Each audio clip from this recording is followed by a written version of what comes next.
السلام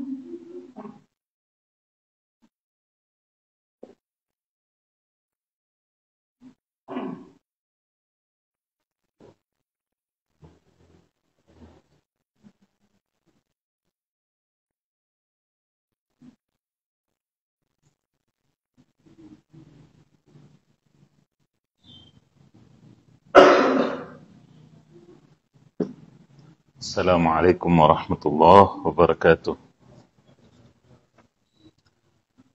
إن الحمد لله نحمده ونستعينه ونستغفره ونعوذ بالله من شرور أنفسنا وسيئات أعمالنا. من يهده الله فلا مضل له ومن يضلله فلن تجد له وليا مرشدا. أشهد أن لا إله إلا الله وحده لا شريك له وأشهد أن محمدا عبده ورسوله صلوات الله وسلامه عليه وعلى آله وصحابته ومن تبعهم بإحسان إلى يوم الدين. يا أيها الذين آمنوا اتقوا الله حق تقاته ولا تموتن إلا وأنتم مسلمون. يا أيها الناس اتقوا ربكم الذي خلقكم من نفس واحدة وخلق منها زوجها وبث منهما رجالا كثيرا ونساء واتقوا الله الذي تساءلون به والأرحام إن الله كان عليكم رقيبا.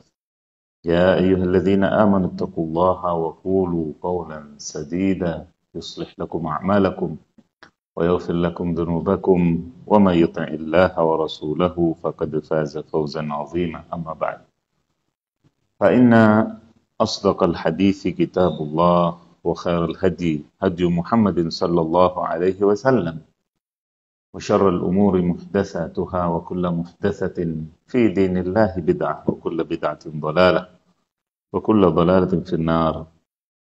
معاشر الآباء والأمهات والإخوة والأخوات, kembali kita dipertemukan oleh Allah Subhanahu wa Ta'ala di tengah guyuran rahmat Allah Subhanahu wa Ta'ala, curahan rahmat Allah dari langit berupa hujan. Namun alhamdulillah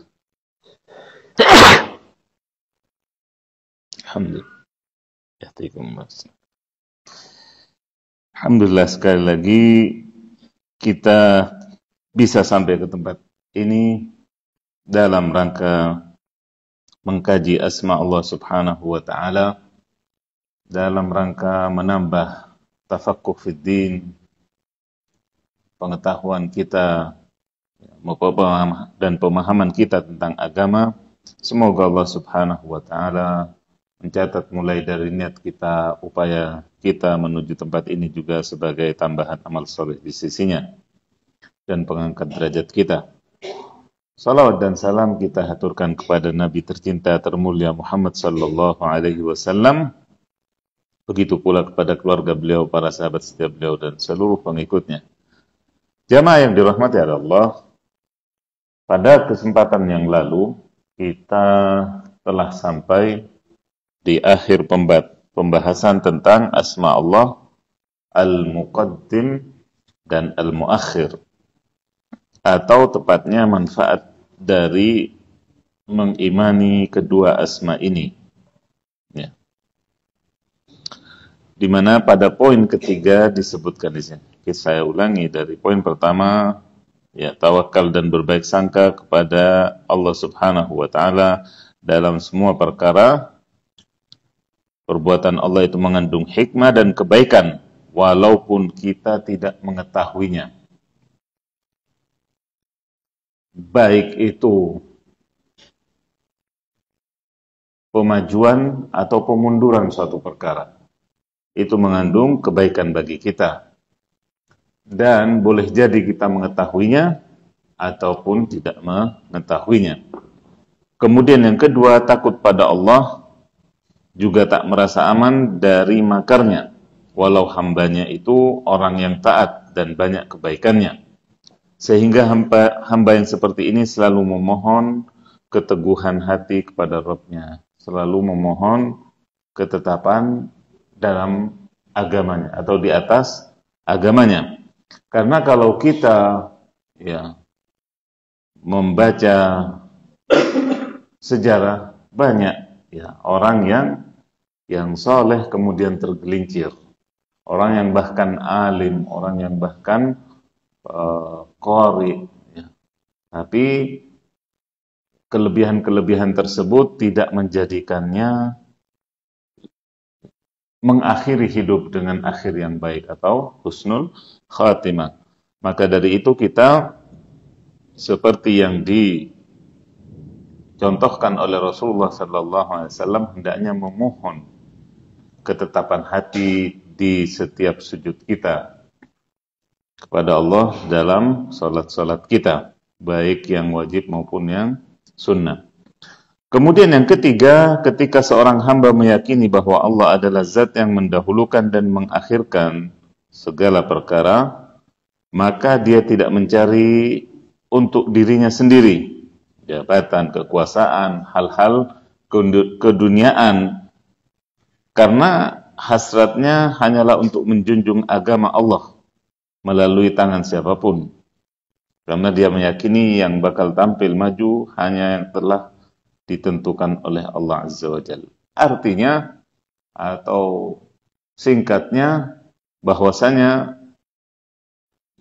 nafsu terhadap dunia itu terkendali dengan mengimani ya asma Allah al-muakhir, al-muqaddim dan al-muakhir. Apa yang ada padanya berupa perangkat-perangkat dunia itu dipakai untuk apa? Untuk ketaatan kepada Allah Subhanahu wa ta'ala. Kemudian yang keempat, berdoa dan bertawassul kepada Allah Subhanahu dengan asma-Nya Al-Muqaddim dan Al-Muakhir. Di sini ada kekurangan Al-Muqaddim dan Al-Muakhir. Seperti doa dalam hadis, karena harus dirangkai berduaan bersamaan ini, sebagaimana disebutkan nanti pada poin ke-6. Ya, menggunakan memanggil Allah Subhanahu wa taala, bertawassul dalam doa kita dengan sebutan atau panggilan ya muqaddim ya muakhir. Ya. Sesungguhnya ya Allah, Engkau Maha mengetahui akan perkaraku ini, maka berilah solusi dari jalan keluar dari kesulitan ini, ya muqaddim, ya muakhir. Kita sebut asma Allah ini. Ya.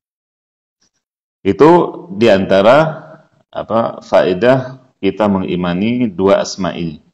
Kemudian yang kelima, berdoa kepada Allah dengan doa ibadah, yaitu seorang hamba mengakhirkan apa yang diakhirkan oleh Allah dan tidak mendahulukan satu manhaj ataupun satu metode di atas metode Allah Subhanahu wa taala, serta memelihara syariat dalam mengakhirkan apa yang diakhirkan oleh Allah dan mendahulukan apa yang didahulukan oleh Allah Subhanahu wa ta'ala dalam ya kewajiban kita, keseharian kita, misalnya tentang sholat kita, kemudian ibadah kita yang lainnya, puasa juga nantinya, semuanya yang wajib dulu, kemudian baru yang sunnah. Itu maksudnya mendahulukan dan mengakhirkan. Jangan getol di sunnahnya, tapi yang wajibnya justru ditinggalkan. Na'udzubillah. Sholatnya cepat, zikirnya lama. Ini fenomena apa? Fenomena. Yang pertama dihisab sholatnya apa zikirnya? Sholatnya. Zikir memang ibadah yang agung, tapi di bawah sholat.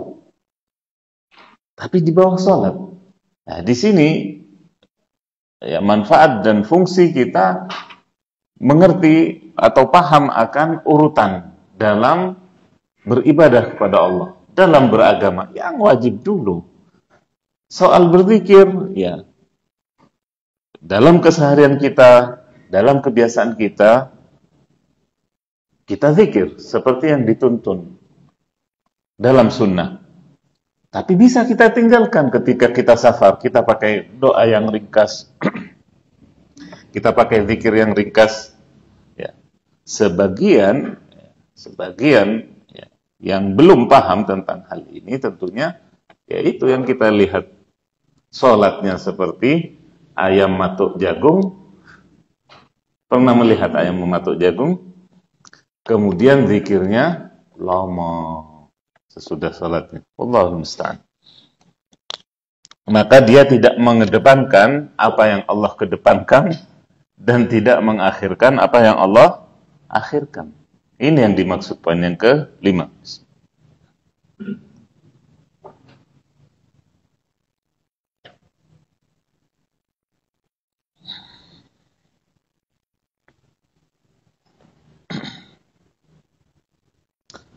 Baik, begitu pula ya, masih banyak tentunya contoh soal mendahulukan dan mengakhirkan apa yang Allah kedepankan dan apa yang Allah akhirkan. Kemudian yang keenam, asmanya al-muqaddim dan al-muakhir harus disebut secara bersamaan dan bergandengan dalam zikir ataupun doa permintaan. Tidak boleh dipisahkan karena akan timpang. Karena akan timpang seperti anggota tubuh kita yang berpasangan. Kalau cuma dipakai satu akan timpang. Harus dua-duanya kita pakai. Kaki berjalan ke kanan saja, ya dua-duanya, kiri juga. Begitu pula ya di sini keseimbangan dalam menyebut asma Allah al-muqaddim dan al-muakhir itu harus bergandengan dan bersamaan seperti halnya asma sebelumnya apa? Al-zahir dan al-batin misalnya ya.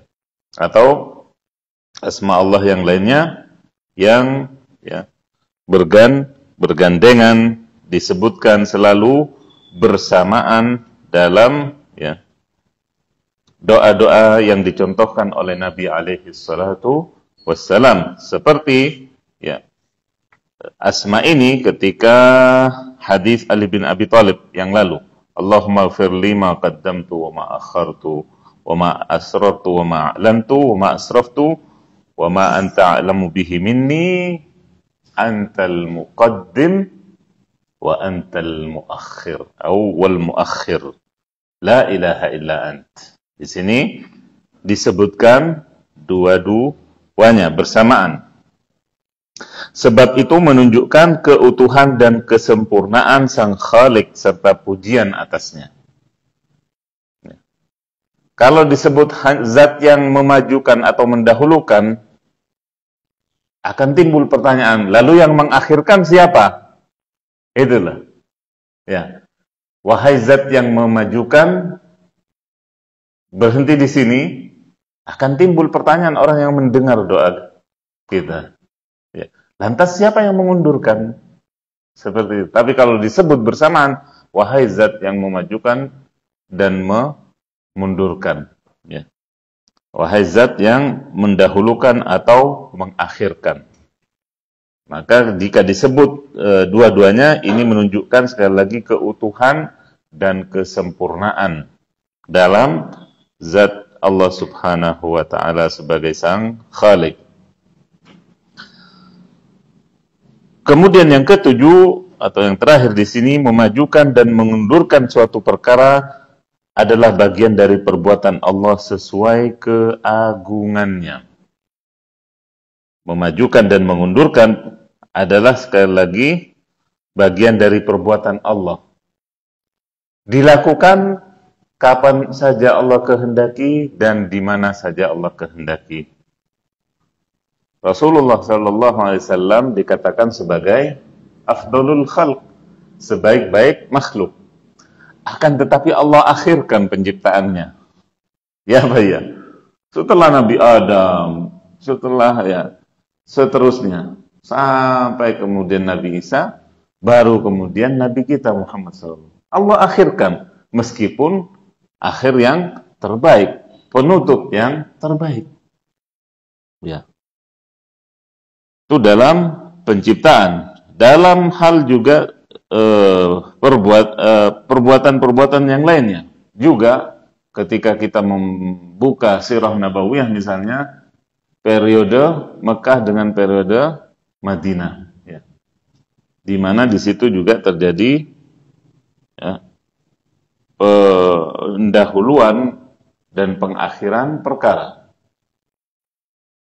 Akidah dan tauhid didahulukan, ya, dalam dakwah Nabi SAW atas bimbingan Allah Subhanahu wa taala. Adapun hukum-hukum salat sampai dengan jihad adalah di periode Madinah.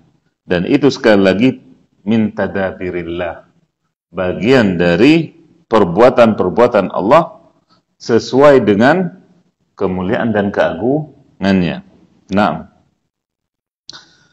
baiklah, jamaah yang saya hormati, kemudian setelah ini kita beralih kepada asma Allah berikutnya, yaitu As-Sayyid, zat pemilik segala wujud atau zat yang maha dituankan. Ini bagian terakhir, asma terakhir dari Asmaul Husna yang melahirkan sifat, yang melahirkan sikap tawakal, berharap dan bergantung pada Allah. Kemudian setelah ini kita akan memasuki pembagian Asmaul Husna berikutnya. Sekali lagi, ini bagian As-Sayyid dari Asmaul Husna yang melahirkan sikap tawakal, banyak berharap dan bergantung kepada Allah Subhanahu wa ta'ala.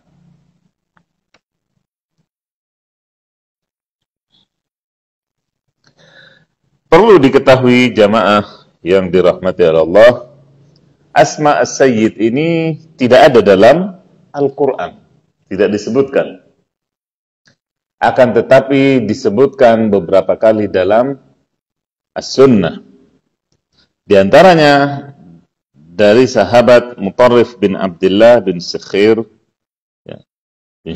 ia berkata, ayahku berkata, intalaqtu fi wafdi Bani Amir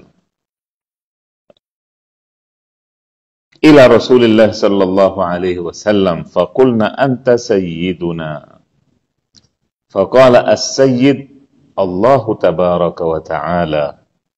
Qulna wa afdaluna fadlan wa a'zamuna tawlan.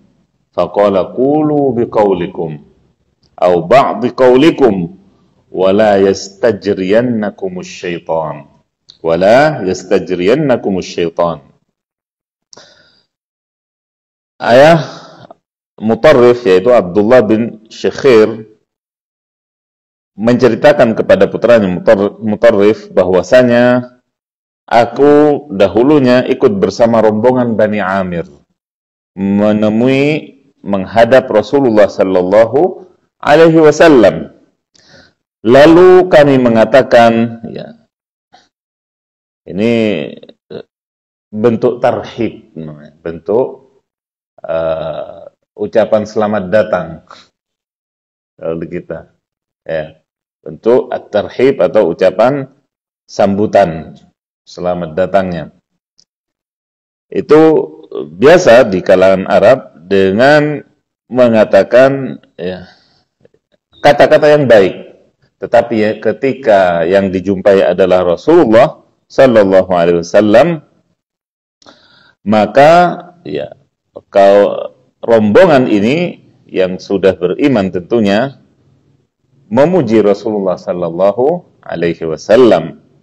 Engkau adalah sayyid kami, anta sayyiduna. Engkau adalah tuan kami. Maka beliau alaihi salatu wassalam memberikan pengarahan terhadap ucapan tersebut. As-Sayyid Allah tabaraka wa ta'ala. As-Sayyid yang sesungguhnya, Tuhan yang sesungguhnya adalah Allah tabaraka wa ta'ala. Kemudian kami katakan, dan engkau adalah yang paling mulia dan paling agung kebaikannya di antara kami, maksudnya di antara manusia. Dan ini perkataan yang hak sebenarnya, karena memang Rasulullah sallallahu alaihi wasallam sebagai nabi dan rasul yang utama, Kemudian beliau pun bersabda, ucapkanlah semua atau sebagian dari kata-kata yang wajar, yang biasa kalian ucapkan. Wala yastajriyannakumus syaitan. Jangan sampai kalian terseret oleh setan. Ini menunjukkan kewaspadaan dan kehati-hatian Rasulullah sallallahu alaihi wasallam. Sebab apa? Isa ibnu Maryam, ya, itu disanjung oleh kaumnya sampai apa? Sampai diposisikan, disejajarkan dengan rububiyah dan uluhiyah Allah Subhanahu wa taala. Begitu pula sebelumnya umat Yahudi ketika mengangkat Uzair sebagai putra Allah. Mereka semuanya tergelincir dan sesat, bahkan kemudian ya tentunya keluar dari agama yang hak. Karena apa? Ya diawali dari ucapan atau gelar-gelar yang berlebihan. Yang berlebihan, makanya Rasulullah SAW langsung menegur di sini. Wala yastajriyannakumus syaitan. Jangan sampai kalian terseret oleh setan, ya. Dan ini juga menunjukkan apa? Kehadiran hati dan pikiran Rasulullah dalam setiap saat. Ada kadang-kadang kita ketemu orang, tapi pikiran kita tidak nyambung, ya kan? Terjadi itu. Pikiran kita di mana, kemudian yang kita hadapi juga siapa? Kadang seperti itu. Mungkin karena kesibukan atau karena kepayahan atau kecapean kita sehingga terjadi hal itu. Akan tetapi Rasulullah tidak. Rasulullah SAW dalam setiap keadaannya ketika menghadapi umatnya, menghadapi para sahabat itu dengan kehadiran hati dan pikiran beliau. Juga karena penjagaan Allah Subhanahu wa taala tentunya hal ini. Maka di sini dijelaskan makna daripada kata as-sayyid adalah zat pemilik semua makhluk yang otomatis menjadi hambanya. Zat juga artinya zat yang menjadi tempat kembali makhluk. Mereka membutuhkannya dengan petunjuknya. Mereka bekerja dengan firman-Nya, mereka dengarkan dengan perintahnya, mereka melaksanakan. Makna lain dari kata as-sayyid juga sebagai pemegang dan pengendali seluruh perkara makhluk. Di sini ya, ada juga arti kata as-sayyid sebagaimana disebutkan oleh Al-Fairuz Abadi. Yang dimaksud dengan as-sayyid adalah pemimpin karena selalu dituju atau dijadikan rujukan. Juga berarti yang kekal dan mulia. Bedakan kata as-sayyid dengan tanpa alif lam. Sayyid. Ya. As-sayyid pakai lam at-ta'rif itu hanya ditujukan kepada Allah Subhanahu wa taala. Tapi tanpa alif lam sayyid bisa diterima. Bisa diterima untuk manusia, dipanggil Sayyid Fulan, Sayyid Fulan. Ya, dan ini apalagi di masa penjajahan Belanda sangat kental penggunaan ini bagi keturunan Arab yang dipanggil Sayyid. Nah, kemudian Ibnu Manzur juga menyebutkan bahwa makna as-samad adalah bagian dari arti as-sayyid. Qul huwallahu ahad, Allahus samad. Di antara makna as-samad, tempat bergantung, zat yang menjadi rujukan, itu juga mengandung makna as-sayyid. Nah, sebagaimana juga disebutkan oleh Ibnul Athir bahwa as-samad artinya as-sayyid, yaitu penguasa yang mencapai puncak kemahakuasaannya. Penguasa yang mencapai puncak kemahakuasaannya. yang maha kekal abadi. Namun para pemimpin orang-orang Arab dulu juga menamakan pemimpinnya dengan Sayyid. Sayyid Bani Tamim, Sayyid Bani Sayyidu Quraisy, ya. Abu Talib, paman Nabi, kakeknya Abdul Muttalib dikatakan Sayyidu Quraisy. Tapi tanpa alif lam, hati-hati. Tanpa alif lam kemudian diidhofahkan atau digandengkan dengan suku tertentu. Itu bisa diterima. Begitu pula suami atas istrinya adalah sayyidnya. Suami itu sayyid bagi istrinya. Kok bisa? Ketika Allah menceritakan kejadian Nabi Yusuf yang dikejar oleh siapa? Dikatakan Zulaikha namanya, meskipun juga ini dari Israiliyat. Wa alfaya sayyidaha ladal bab, kata Allah. Kemudian keduanya dijumpai kepergok oleh siapa? Sayyidnya si wanita. Maksudnya siapa? Suaminya si Zulaikha itu tadi. Ya. Sayyidnya Imra'atul Aziz, istri dari petinggi Mesir. Allah katakan sayyidaha. Jadi penggunaan sekali lagi kata sayyid itu tergantung ketika tanpa alif lam, tergantung idhofahnya kepada siapa atau penyandarannya kepada siapa. Tadi suami adalah sayyidnya istri. Kemudian Sayyid Bani Fulan, Sayyid Quraisy, Sayyid Juhainah, Sayyid Bani Tamim, itu juga bagian dari sesuatu yang said atau pemakaian yang memang ada sejak dulu di masyarakat Arab. Baik, jamaah yang dirahmati oleh Allah, begitulah penamaan atau makna dari kata as-sayyid.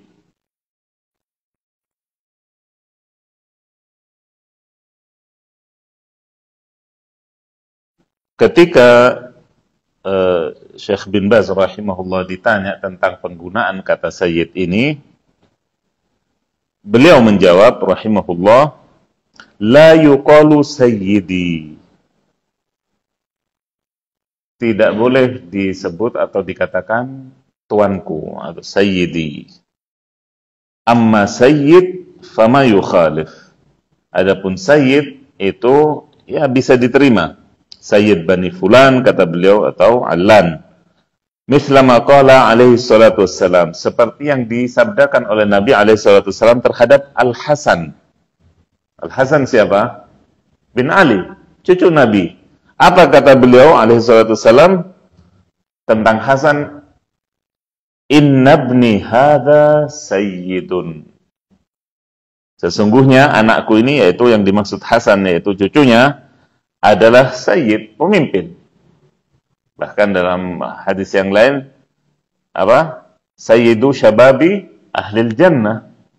Pemimpinnya para pemuda di surga. Ya. Adapun dengan pemakaian alif lam, fayutrok, ditinggalkan. Jangan, kata Syekh bin Baz rahimahullah. Lamma qila li Rasulullah sallallahu alaihi wasallam, ya anta sayyiduna as-sayyid, kemudian beliau menyebutkan hadis yang sudah kita bacakan tadi. Adapun kata beliau, pengucapan atau panggilan Sayyid Bani Jumuh, Sayyid Bani Adnan, Sayyid Utban, misla ma qala Nabi sallallahu alaihi wasallam lil Ansar. Maka ini sama dengan panggilan Nabi dahulunya kepada pemimpin kaum Ansar, qumu ila sayyidikum. Ya, ketika datang Sa'ad bin Mu'adz. Sa'ad bin Mu'adz adalah pemimpin kaum Ansor. Nabi alaihissalam ya, dan para sahabat yang lain sedang duduk. Ketika datang atau masuk Sa'ad bin Mu'adz, maka beliau katakan, "Qumu ila sayyidikum." Bangunlah untuk menyambut pemimpin kalian. Sayyidu kaum, yaitu pemimpinnya satu kaum. Dan ini merupakan adat kebiasaan di kalangan Arab bahwasanya kalau ada tamu atau orang yang terhormat yang kita hormati itu bangun ketika menyambutnya, bukan dengan duduk. Ketika kita menyambutnya dengan duduk, hati-hati bisa tersinggung. Nah, terima kasih. Ketika ya, cukup dengan duduk seperti itu bisa diartikan apa? Pelecehan. Boleh sampai sekarang. Uruf itu ya, adat itu dipegang. Baik, jamaah yang dirahmati oleh Allah, itulah makna asma Allah As-Sayyid. Kemudian manfaat beriman kepada asma Allah As-Sayyid.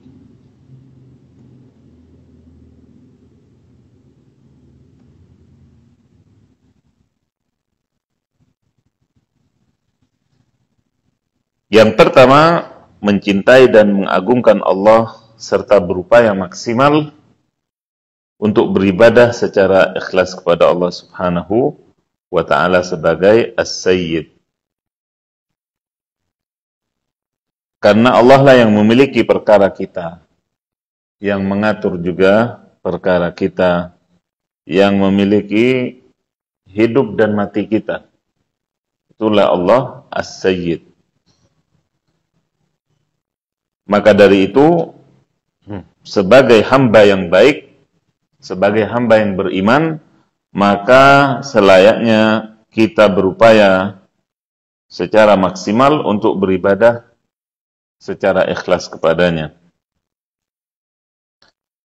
Kemudian yang kedua, walau manusia telah sampai ke tingkat kekuasaan tertinggi, itu pasti berakhir. Ya.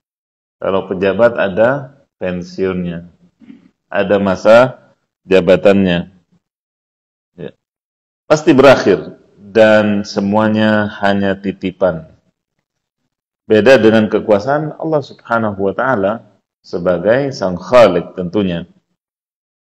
Maka bila hal ini dipahami dengan baik, tentu tidak ada pemimpin yang zalim kepada rakyatnya. 6. Andai pemimpin-pemimpin yang ada, terutama di negeri-negeri kaum muslimin, ya, memahami makna asma Allah As-Sayyid ini, mereka tentunya akan ya, menghindar dan menjauhi kezaliman apapun bentuknya. Kemudian yang ketiga, takut hanya kepada Allah Jalla Jalaluh As-Sayyid, raja yang sesungguhnya. Adapun raja-raja kecil, mereka juga manusia yang lemah, sakit, bakal tua, dan ujung-ujungnya juga mati. Ya. Ujung-ujungnya mereka juga akan bakal mati. Kemudian yang keempat, ada sebagian manusia yang mengangkat orang yang sudah mati ataupun yang masih hidup sebagai sayyid. Mereka meminta dan menganggapnya bisa memberi manfaat dan mudarat. Ini adalah puncak kebodohan, kejahilan. Naam, as-sayyid sekali lagi huwallah. As-sayyid adalah Allah semata. Naam, dalam tawassul mereka terutama yang pergi ke ya, tempat-tempat yang dikatakan keramat ataupun ya mazarat, ya, kuburan-kuburan yang biasa diziarahi, mereka menyebut atau memanggil dengan nama ini, Sayyid. Ya, siapa disebut yang wali mereka? Sayyid Abdul Qadir Jailani, Sayyid siapa? Itu disebut. Padahal sekali lagi di sini, ya, mereka yang berada di dalam kubur itu tidak bisa memberi manfaat ataupun mudarat. Bahkan mereka juga dalam butuh-butuhnya terhadap satu hasanah, satu kebaikan, satu tasbih, satu tahmid, ya, satu sujud atau satu ruku, pahala dari ibadah-ibadah yang ringan tersebut. Maka dari itu sekali lagi pemanggilan dengan kata Sayyid ini juga sesuatu yang keliru besar dan fatal.